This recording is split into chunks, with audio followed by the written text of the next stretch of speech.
tranh Nga-Ukraine đêm ngày 28 tháng 2, Nga tung chiến thuật mới. Các cuộc tấn công của Nga vào Ukraine ngày càng dựa vào bộ binh, nhưng với một chiến thuật mới, đưa máy bay không người lái góc nhìn thứ nhất, FPV, ra tiền tuyến. Chiến thuật này cho phép các nhà điều khiển UAV ở phía sau tấn công mục tiêu nhanh hơn, tạo ra các vụ nổ liên tục vào các vị trí phòng thủ của đối phương, theo blogger quân sự Nga, Umfai Advante. Điều này biến UAV FPV thành một loại pháo binh chính xác, giúp quân đội Nga tăng áp lực lên lực lượng phòng thủ Ukraine. Một báo cáo của Viện Dịch vụ Thống nhất Hoàng gia, ROT, của Anh đã mô tả cách thức các cuộc tấn công của Nga diễn ra. Theo đó, xe bọc thép hoặc xe hạng nhẹ chở binh lính tiến gần đến tuyến phòng thủ của Ukraine, trước khi bộ binh nhanh chóng ập vào. Binh lính Nga ẩn núp, chờ quân tiếp viện cho đến khi có đủ quân để tràn qua tuyến phòng thủ của đối phương. Những cuộc tấn công này thường có quy mô nhỏ, chỉ từ 10-30 người. Mặc dù khó đạt được kết quả ngay lập tức, nhưng Nga bù đắp bằng cách huy động số lượng lớn,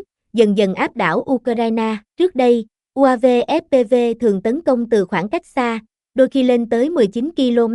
Tuy nhiên, việc triển khai UAV từ phía sau khiến chúng mất vài phút để tiếp cận chiến trường, tạo cơ hội cho Ukraine phát hiện và bắn hạ chúng. Bây giờ, bộ binh mang theo UAV FPV khi tấn công giúp rút ngắn thời gian phản ứng xuống chỉ còn vài giây, tăng khả năng gây bất ngờ. Binh lính Nga có thể đặt UAV trên mặt đất, trên nóc nhà hoặc đường trước khi kích hoạt, cho phép chúng phóng gần hơn với tuyến phòng thủ của đối phương. Một nhóm tấn công khoảng 10 người có thể mang theo hơn 20 UAV FPV, trong khi người điều khiển ở phía sau chỉ cần phóng máy bay mà không cần phải trực tiếp điều khiển chúng. Cho đến nay, UAV là một lợi thế lớn đối với bên phòng thủ, giúp Ukraine phát hiện và tiêu diệt các cuộc tấn công từ xa, giữ nguyên tiền tuyến. Tuy nhiên, nếu Nga triển khai số lượng lớn UAV để hỗ trợ các cuộc tấn công tầm gần, lợi thế này có thể dần nghiêng về phía bên tấn công. Ukraine tạm thời giữ Pokrov và Torez. Kênh Military Summary đưa tin quân đội Ukraine, AFU, đã tạm thời ổn định mặt trận Pokrov và Torez trong khi Nga vẫn duy trì áp lực lớn trên toàn bộ chiến tuyến. Tuy nhiên, hướng Torez vẫn tiếp tục là trọng tâm khi lực lượng Moscow tăng cường tấn công để đánh chiếm Constantino, khu vực hứng chịu nhiều cuộc không kích dữ dội trong nhiều ngày. Trên chiến trường Slaviansk, Kramatorsk, tình hình cũng không mấy lạc quan với Ukraine khi các cuộc không kích của Nga đang gia tăng, gây ra nhiều tổn thất và trở thành thách thức lớn đối với lực lượng Kiev. Trong khi giao tranh vẫn diễn ra ác liệt, các động thái ngoại giao giữa các bên cũng đang thu hút sự chú ý. Theo kênh Military Summary, Tổng thống Ukraine Volodymyr Zelensky có thể sẽ ký một thỏa thuận về kim loại đất hiếm với Tổng thống Mỹ Donald Trump. Mặc dù không thể dự đoán chính xác tác động của thỏa thuận này, nhưng nhiều ý kiến cho rằng nó có thể ảnh hưởng đến diễn biến của cuộc xung đột. Mặt khác, Nga cũng đang tiến hành các cuộc đàm phán riêng với Mỹ tại Thổ Nhĩ Kỳ. Thông tin sơ bộ cho thấy nội dung chính xoay quanh việc khôi phục các phái bộ ngoại giao giữa hai nước, mở ra khả năng xoa dịu căng thẳng trong quan hệ song phương. Tuy nhiên, các tín hiệu ngoại giao này vẫn chưa cho thấy dấu hiệu tác động rõ ràng nào trên chiến trường, khi Nga vẫn tiếp tục gia tăng sức ép và giao tranh chưa có dấu hiệu hạ nhiệt. Nga siết chặt gọng kìm ở Kursk, Ukraine đối mặt nguy cơ vỡ trận. Kyiv Independent, Ukraine, cập nhật tình hình chiến tranh Nga-Ukraine.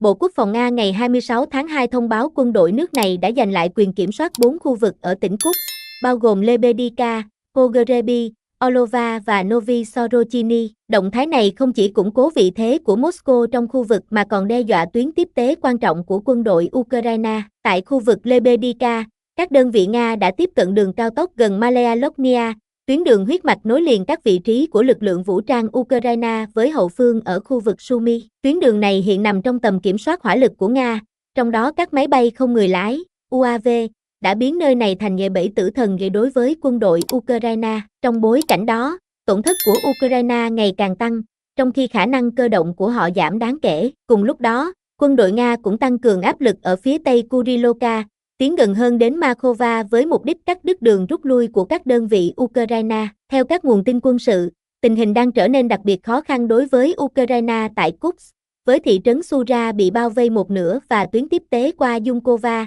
Sura gần như bị tê liệt. Nga đang tích cực triển khai công nghệ hiện đại trên chiến trường Kursk, đặc biệt là UAV có khả năng tác chiến điện tử và pháo tầm xa, nhắm vào lực lượng dự bị của Ukraine tại hàng chục khu vực của Kursk và Sumy. Trong khi đó, Tổng tư lệnh lực lượng vũ trang Ukraine Oleksandr Syrskyi khẳng định vào ngày 27 tháng 2 rằng quân đội Ukraine đã tổ chức lại đội hình chiến đấu của mình để làm chậm bước tiến của Nga tại các khu vực bị đe dọa nhất. Theo ông, Moscow đang tăng cường tấn công tại khu vực Novopaviva ở tỉnh Donetsk với mục đích xâm nhập vào các tuyến phòng thủ của Ukraine và chiếm giữ 3 khu vực lân cận. Novopaviva nằm cách thành phố Pokrov khoảng 5 km về phía bắc, một trung tâm hậu cần quan trọng của quân đội Ukraine tại Donetsk. Ông Sipky nhấn mạnh rằng quân đội Ukraine đã thực hiện các biện pháp để cải thiện sự phối hợp giữa các đơn vị, giúp làm chậm bước tiến của Nga ở nhiều khu vực trọng điểm. Bất chấp những nỗ lực này, Nga vẫn tiếp tục tìm cách kiểm soát hoàn toàn Donetsk. Tuy nhiên, theo Ukraine, Moscow vẫn chưa đạt được mục tiêu của mình và đang phải chịu tổn thất đáng kể trên chiến trường.